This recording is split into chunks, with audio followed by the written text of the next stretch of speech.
Setkání krkonošských subkultur vlastně je součást našeho projektu, který teďko další 3 roky jako Paměť Krkonoš máme, který se jmenuje trošku apokalypticky ten projekt a to Zanikne komunita pod Sněžkou. S otazníkem. Se jako vytipovali na české straně 12 takových jako speciálních jako komunit, které jsou prostě ničím jako atypický. Něčím jsou zvláštní a umějí udělat to, že vlastně tu komunitu, jakoby i tu velkou, tu obecní, umějí nějakým způsobem držet pohromadě. No a vás jsme si vytipovali jako první.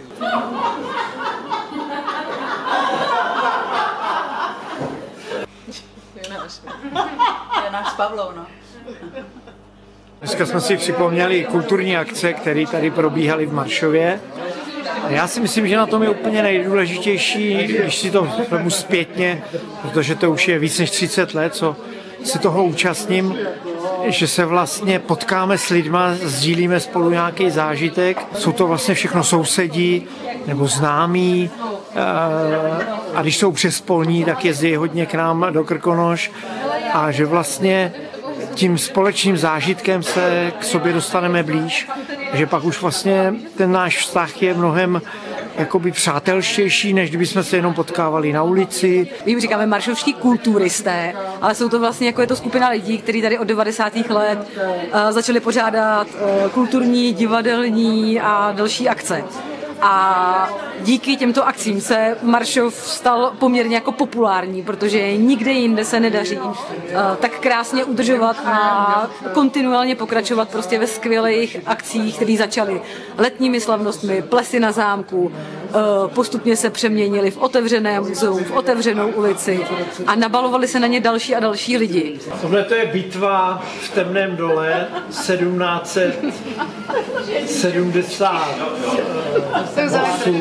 Já jsem se přistěhovala do Maršova před více než 30 lety a měli jsme malé děti, pocházím z Prahy, takže jsem chtěla udělat nějaké kulturní prostředí, něco zajímavého, něco, co by je rozvíjelo. Zároveň jsem začala učit tady ve škole a tak jsme začali dělat letní slavnosti, se to jmenovalo. Bylo to každé léto, někdy v červnu nebo někdy i v květnu. Vždycky mělo nějaké téma, třeba moře, cirkus, středověk a tak. A s několika málo nadšenci jsme prostě vytvářeli takové slavnosti odpoledne pro děti a večer, když už děti šly spát, tak i pro dospělé. Každopádně se do toho zapojovalo čím dál tím víc lidí a hlavně těch mladých lidí, který jsme k tomu přitáhli, takže teďka spoustu těch akcí už vytváří právě ty lidi, kteří začínali s náma jako děti třeba na základní škole. Byli jsme taková komunita rodičů, která chtěla pro své děti něco dělat, takže asi si myslím, ale že tak začíná vlastně jakákoliv činnost rodičů. Ať to jsou sportovní kroužky nebo právě kultura, že primárně rodiče se to snaží dělat pro svoje děti. Děti rostou, tak se začínají zapojovat do této věci i děti, což si myslím, že je fajn, že děti doma vidí veškeré přípravy, veškeré ty papíry, všechno, co je okolo té organizace. Právě to spěje k nějakému dalšímu vývoji těch generací, které něco můžou v obcích pořádat. A teď už je to takový složitější, máme odrostlejší děti. Ta naše spolupráce je sice pořád jako skvělá, ale už se nám může dávat dokupy nějaký čas společný, ale možná zase zkusíme něco nového, co nás vlastně teďka momentálně víc naplní a tyhle ty věci necháme zase rodičům s menšími dětmi. Myslím si, že to nejdůležitější a o tom se snaží, to zatím zastupitelé respektují, že obec nejsou domy, nejsou baráky, nejsou velké stavby, velké projekty. Obec jsou lidé a o tom to celé je. Až nakonec, že jsme to dělali v tom zámku, potom v té továrně, kde teda to bylo šíleňácký, protože to bylo v únoru, takže najížděli hosti, bylo -20 a my jsme jezdili, já jsem třeba jel od tělocvičny k mechanice třeba půl hodiny. Vzpomínám opravdu rád, když jsme v opuštěném zámku dělali ples, který měl téma Hollywood v Krkonoších a nikdo netušil, že o půlnoci bude opravdu se promítat biják. A spousta lidí netušila, že my v zámku jsme měli kino.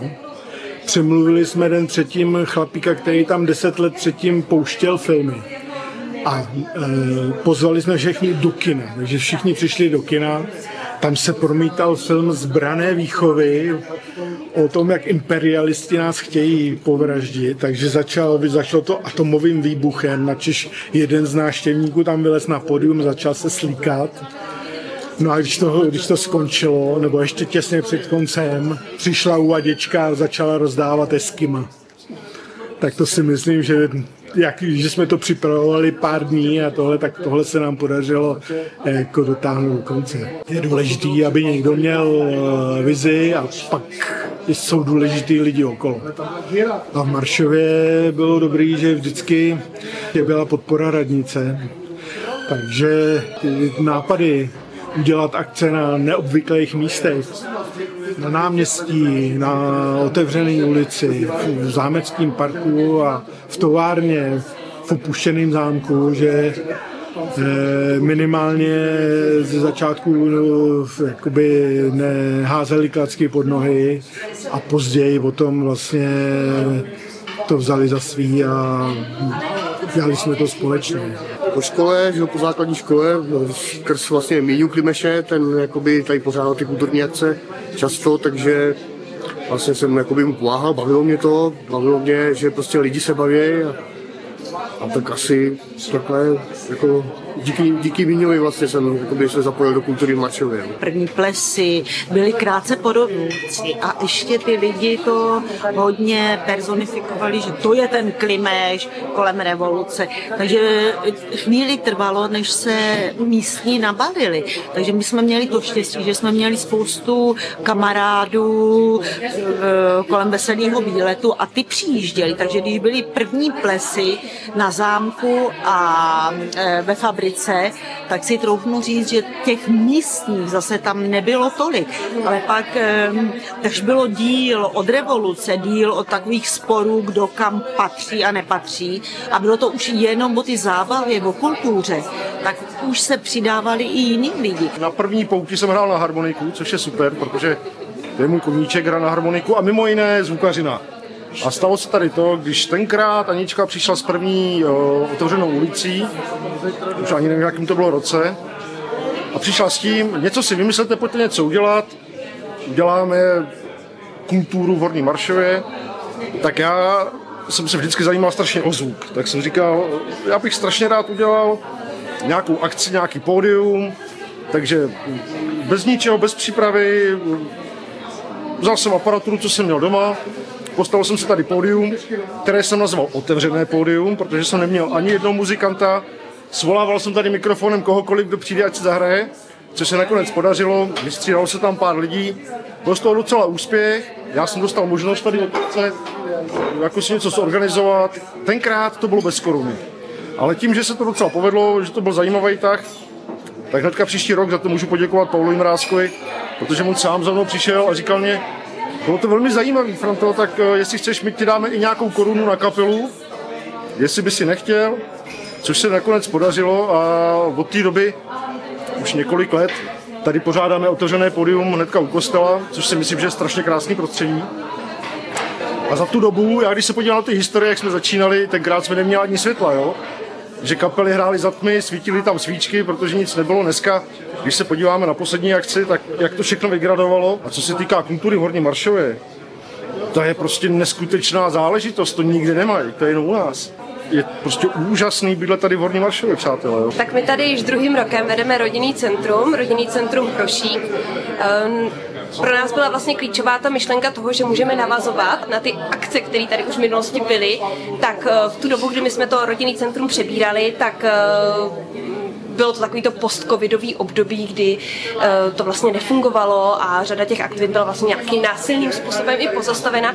A v té době, kdy se ty věci rozvolnily, tak jsme se do toho trošičku vložili my, sformoval se kolem toho nějaký tým, který vlastně vycítil tu potřebu toho navázat na ten původní koncept a nějakým způsobem ho rozšířit o nějaký nový věci. Jsem měl možnost se potkat s rodinou Klimešů, vlastně, kdy měla s tátou rozjížděli první akce v Horní Maršově a my jsme vlastně v té době byli žáci její třídy, takže se nám povedlo se s nima spojit a dlouhou dobu jsme společně působili na tom, že jsme jim chodili pomáhat na přípravách akcí, které vlastně tvořili, a postupem času začali jsme vlastně tvořit věci sami.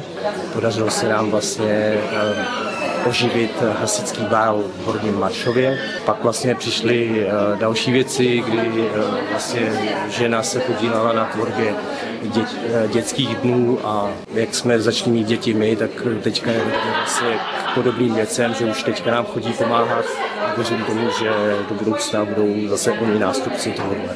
Dobrý. To bylo celý. Díky. Dobrý.